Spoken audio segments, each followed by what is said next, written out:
Good evening and welcome to Nonsense Talk Live. I'm Pallab Ghosh with you. As you all know, Nagaland is going to polls on 27th of February and results will be declared on 2nd of March. Well, as per the poll agreement, Bharatiya Janata Party and National Democratic Progressive Party NDPP will continue its alliance. And the Bharatiya Janata Party BJP will contest on 20 alliance segments and NDPP will contest on 40 segments. Well, some of the basics about the polls. Total voters in Nagaland, the number is 13,17,632. Male voters are 6,61,489. Women 6,56,143. Total polling stations 2,351. Lowest voters in Mokokchung Town Assembly Constituency, it's 8,302, and highest is in Ghaspani 1 with 74,395. Well, this was the basic about the elections. But while talking of elections, and especially in Nagaland, one has to understand the basic problems, whether it comes to the infrastructure or civic amenities. Like all states, Nagaland too have their own problems, their own issues. Locals have their own problems.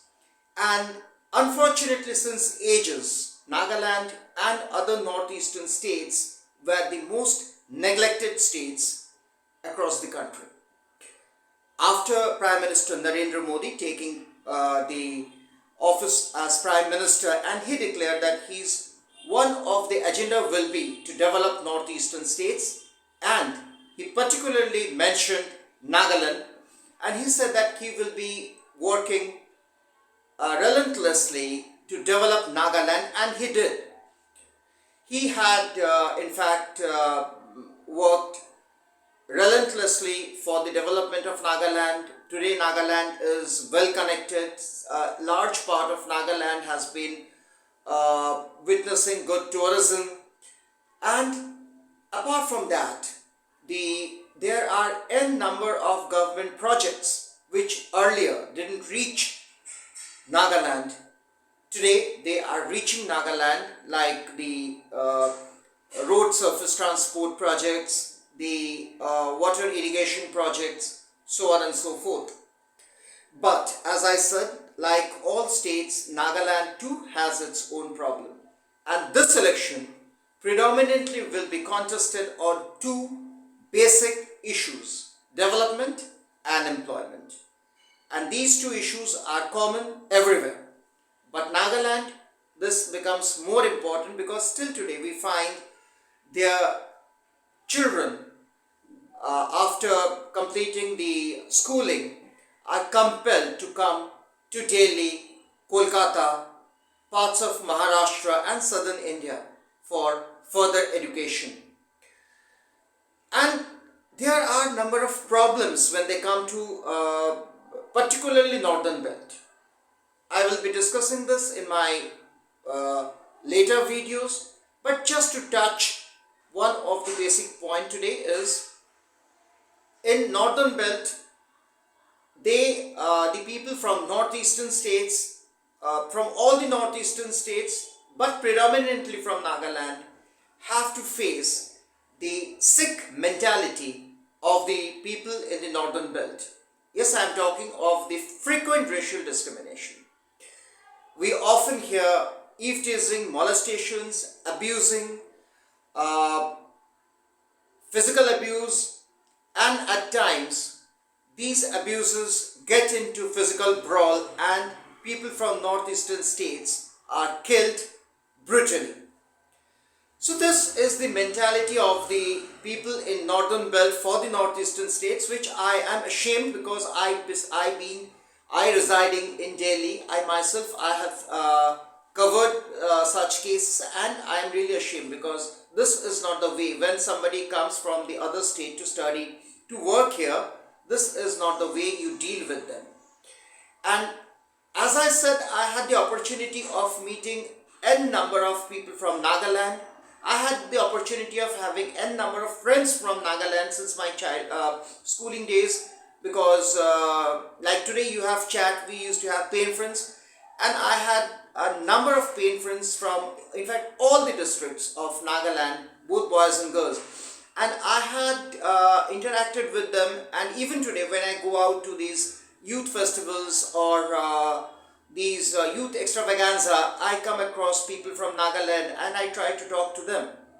And as I said, Nagaland people are very friendly, they are very homely, and they speak their heart out.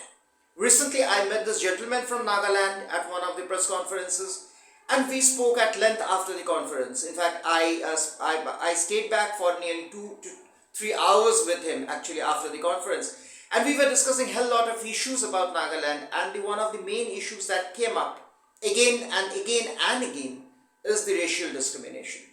He being associated with the students movement, he said that whenever our boys and girls go to Nagaland, we try to talk to the Nagaland House or the administration or the ministers from northeastern states to give them the security and protection, because sometimes our girls and boys even feel unsafe to step out from their hotels, from their PGs, fearing racial discrimination. Yes, this is one of the big issue, and this should be dealt now. Why? Many people may say, I am maligning the northern belt. No, I am not maligning the northern belt. The reason for bringing this topic here is because election is going to take place in Nagaland.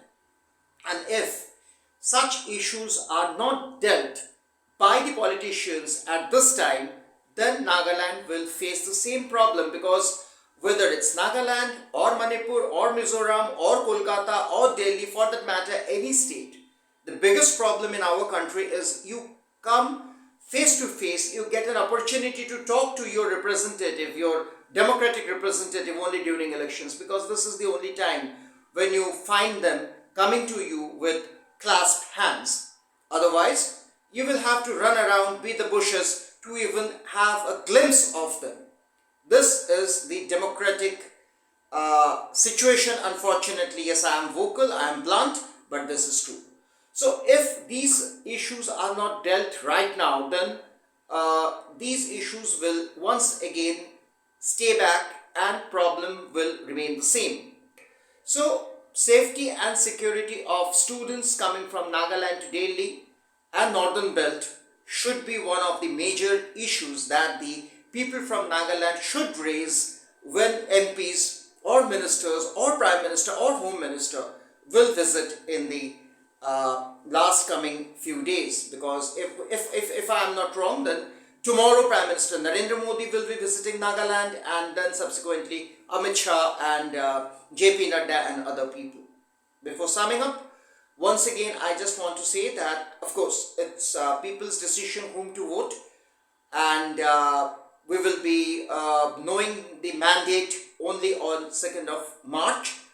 But there are issues that should be discussed and dealt right now, because if you don't nip in the bud, then you will be the worst sufferer, because you will never get a glimpse of your political representative hereafter.